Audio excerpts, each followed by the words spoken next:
Hello once again. Welcome to my little chat. Before I start, it would help if you tick the box or follow or whatever. Just helps the algorithm. and talking of algorithms, I'm getting closer and closer to getting a ban on YouTube, which isn't very truth friendly.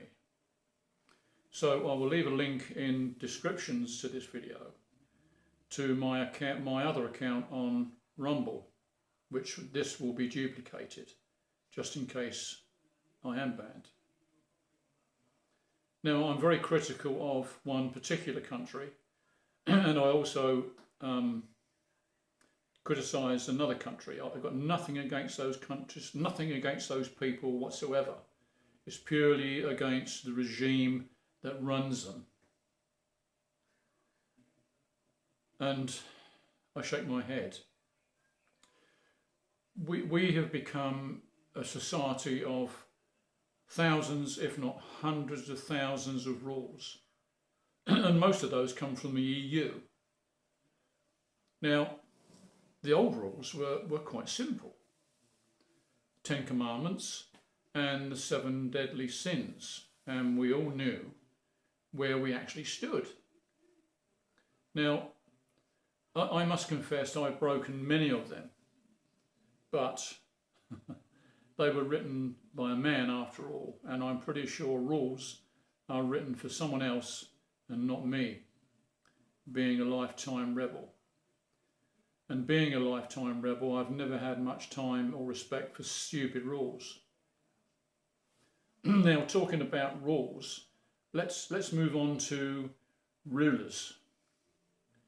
Now, as far as I can make out, the EU is an oligarchy.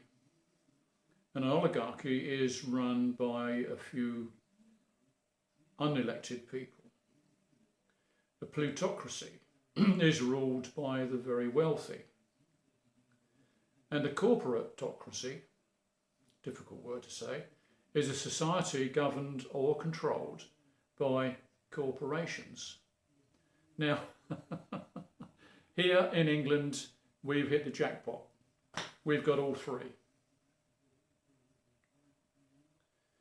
And just recently, over the last few days, we have now seen, thanks to the Daily Telegraph, which is quite a reliable paper, not a little bit right-wing, but sometimes truthful. And it mentioned the release of WhatsApp messages by Matt Hancock and how he exchanged with other people in the government and how instrumental the government was in frightening people with spurious claims and scaremongering to make people believe in the biggest fraud of the century. Just my opinion.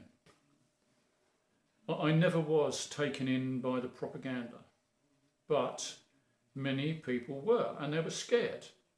And I certainly don't blame them for that. My first question isn't why this occurred. My question is this: how is it that a journalist working for the Daily Telegraph released information from WhatsApp that supposedly is encrypted both ends? How come they got this information? Isn't it supposed to be secret? I use WhatsApp, and I'm sure millions of others do, and I certainly wouldn't want my post to be revealed. Quite obviously, they, like everything else on this internet, is not safe at all.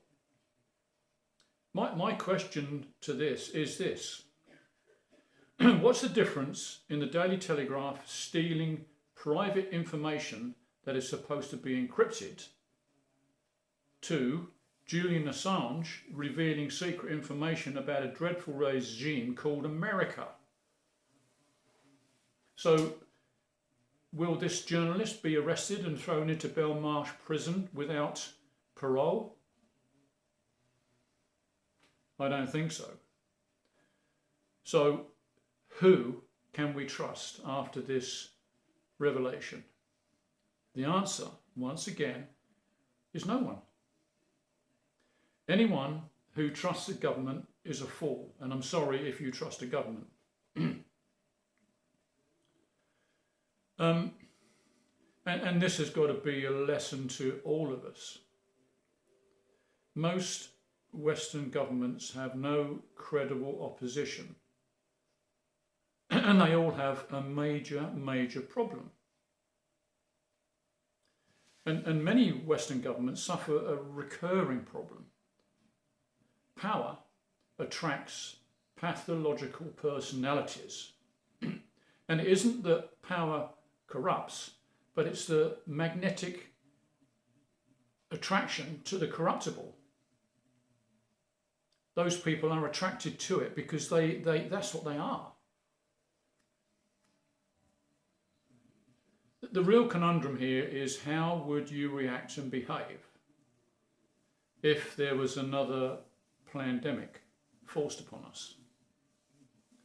Now, when we had the last one, I did some research on, I'm not sure if I can even mention it still, on a particular drug, and discovered that the inventors, William C. Campbell and Satoshi Omura, won the 2015 Nobel Prize for their work. Consequently, I made a video on YouTube of the efficaciousness of this particular drug, and I was immediately banned for 1 month for promoting a horse tranquilizer, which it wasn't. Yes, it was, but it is also used for humans. It's cured billions of people all over the planet. Look it up, Google it. And while I was doing my research, I also researched Kary Mullis, I'm not sure how you pronounce it, an American guy who invented the PCR test. And he said, being the inventor of it, it should never ever be used for diagnosis, simply because it can be manipulated. And the real conundrum here is, if you have COVID, the only way to find out if you've got COVID is to get tested. Now, you just think about the two things that I just said. Now, let's move on a little bit further to hypocrisy.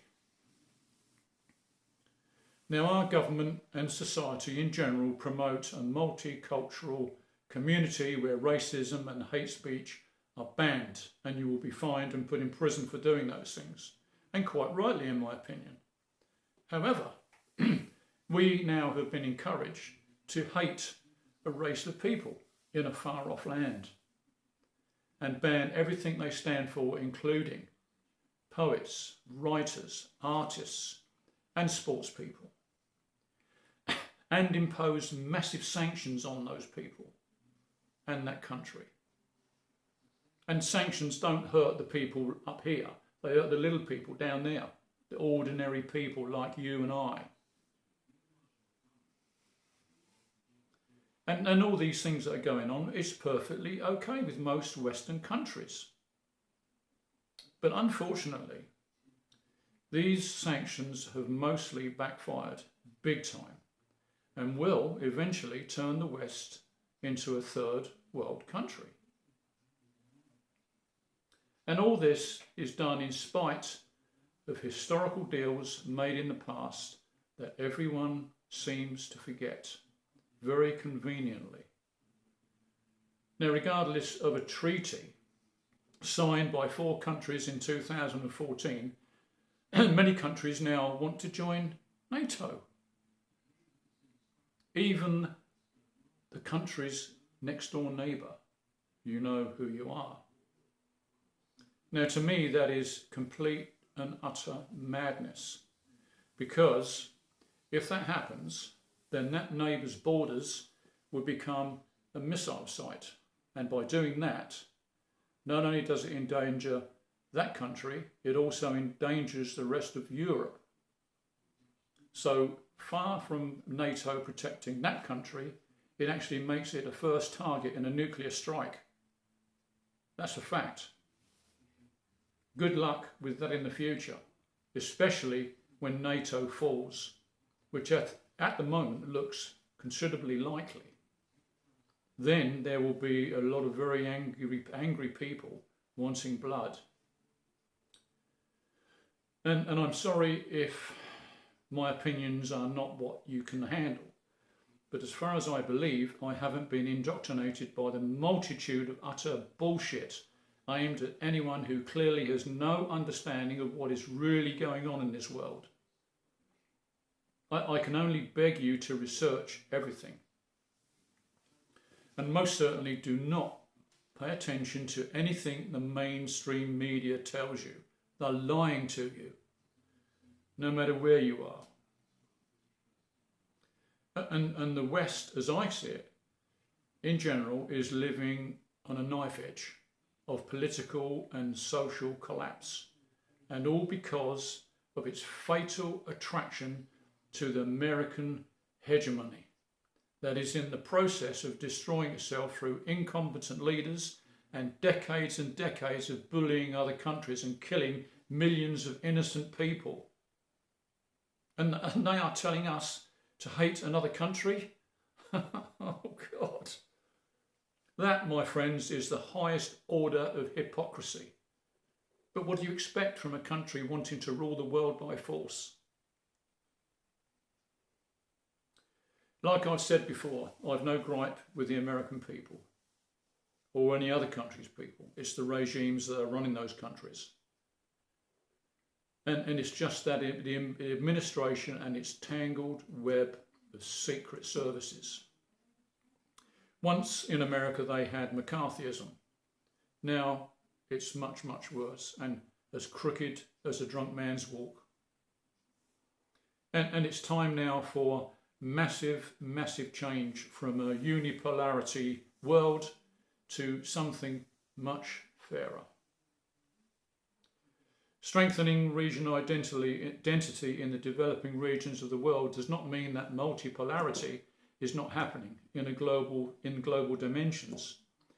BRICS is a manifestation of global multipolarity, and this organisation unites five countries: Brazil, Russia, India, China and South Africa, with 12 more other countries showing interest in joining it. Welcome to the New World Order that the billionaires don't want. Now, as far as I can tell, in my humble opinion, the clock of multipolar history is ticking in the right direction. Thank you for listening. Thank you. Bye-bye.